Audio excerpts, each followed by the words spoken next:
गोरखपुर में नेपाल के प्रधानमंत्री केपी शर्मा ओली की बुद्धि शुद्धि के लिए शिव राष्ट्र सेना ने सतबुद्धि यज्ञ किया। इस दौरान कार्यकर्ताओं ने हवन कुंड में पूर्ण आहुति दी, तो वहीं मर्यादा पुरुषोत्तम भगवान श्री राम को नेपाली बताने पर विरोध भी दर्ज कराया। कार्यकर्ताओं का आरोप है कि नेपाल भारत से रोटी बेटी के रिश्ते को भुलाकर चाइना के चढ़ाने पर श्री राम को लेकर इस तरह की राजनीति करना बंद करें।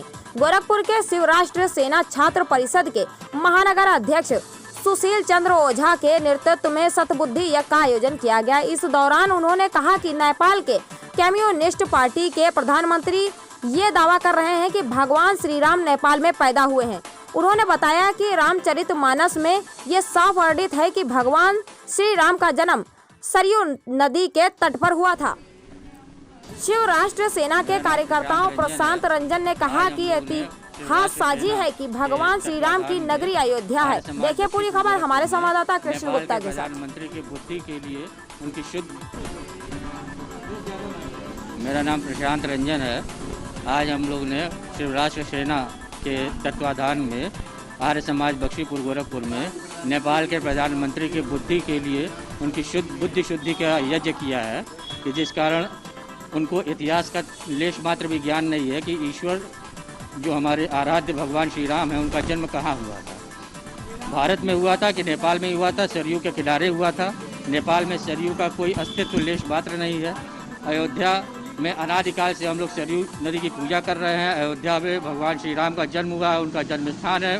तमाम अभिलेख और शेष पुरातत्व ने भी इसको प्रमाणित किया है कि वहाँ पे भगवान श्री राम का जन्म हुआ है। और आज ये न्यायालय से भी पूरी तरह इतना रिसर्च और इतना ये करने के बाद भी ये सिद्ध हो गया, इतना युद्ध लड़ने के बाद भी ये सिद्ध हुआ कि आज भगवान श्री राम अयोध्या में उनका जन्म हुआ था। और वो अयोध्या भारत में है, न कि नेपाल में है। आज हमने नेपाल के प्रधानमंत्री जो ओली हैं, जो कि एक कम्युनिस्ट विचारधारा के हैं, उनकी बुद्धि की शुद्धि के लिए यज्ञ किया है कि उनको ईश्वर ये ज्ञान दे, ये सद्बुद्धि प्रदान करे कि उनको ये पता चले कि कहाँ भारत में कि नेपाल में अयोध्या कहाँ है और भगवान श्री राम का जन्म कहाँ हुआ। कोमल जायसवाल। इसका उद्देश्य ये है कि ओली जो नेपाल के प्रधानमंत्री हैं उनको ईश्वर सद्बुद्धि दे, क्योंकि वो हमारे हिंदुत्व का ही एक हिस्सा है। उसे हम लोग भारत की एकता में देखना चाहते हैं।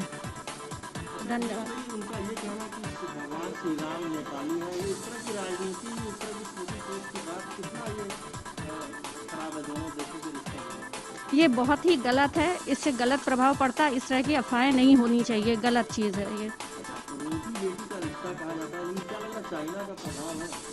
चाइना का इस समय तो नेपाल जो है अपना ही भला देखना चाहता और सब चीज़ों को एक दरकिनार उसने कर दिया है। राम को इसलिए खींचा जा रहा है कि उनको इतिहास याद करवाया जा रहा है कि हमारा इतिहास क्या है। इतिहास याद कर ले तब उस हिसाब की राजनीति करनी चाहिए। धन्यवाद।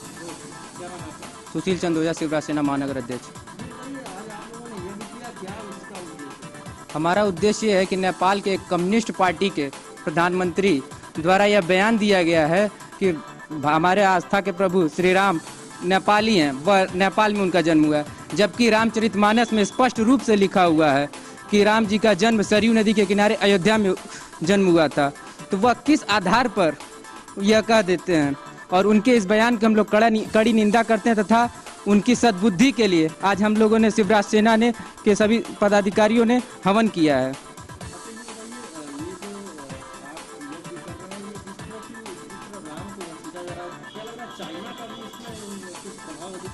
देखिए, चाइना कुछ समय पहले नेपाल चाइना के सरसह पे भारत के कुछ नक्शों को अपना हिस्सा बताने लगा, अपने नक्शे में भारत के कुछ हिस्सों को अपना बताने लगा।